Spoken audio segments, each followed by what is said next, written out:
Ndugu zangu, sisi wanasiasa tunapata misukosuko. Wapo wengine wako magerezani, naomba mnielewe hapo.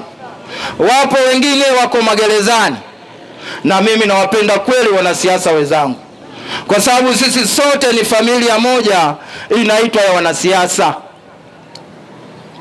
Sasa siwezi kulazimisha kwenda kumtoa mtu, kwa sababu kuna mafiga matatu: bunge, mahakama na serikali. Mimi kama serikali nitakaa na muhimili wa mahakama ni kuangalia namna gani, kwa sababu ulimi hauna mfupa. Hata mimi Ngombale hapa nipo jukwani hapa, naweza nikaongea nikakosea, ni kwa sababu ya ulimi, badala yake nikaomba samahani.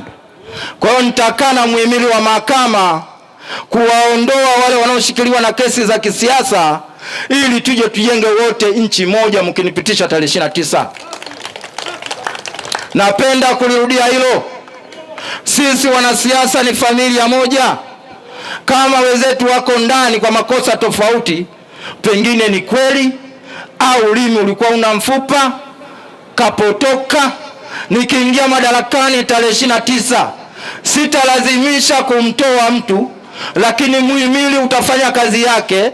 Wa mahakama nitakaa nao kitako kujadiliana, ikiwezekana waliopo na matatizo ndani ya mahakama hizo, ndani ya magereza, waondolewe, ili tujenge taifa moja la kizalendo.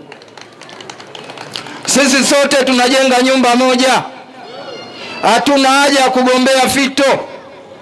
Na waahidi, na leo natamka hapa, hata yule ndugu yetu, mimi nasema hapa, kila siku anaenda magerezani, ndugu yetu Tundu Lissu. Lissu mimi namfahamu, nilikuwepo Chadema, nimekaa sana.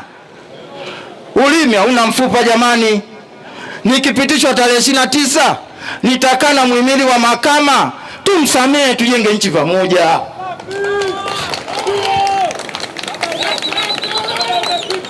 Binadamu tumeumbwa kusameheana.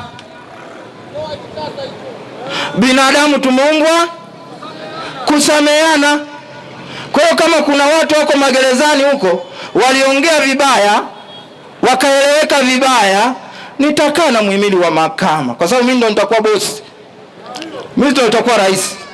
Tukae tujadiliane, tupunguze watu magerezani, tuje tufanye kazi ya nguvu kazi huku, tujenge taifa moja.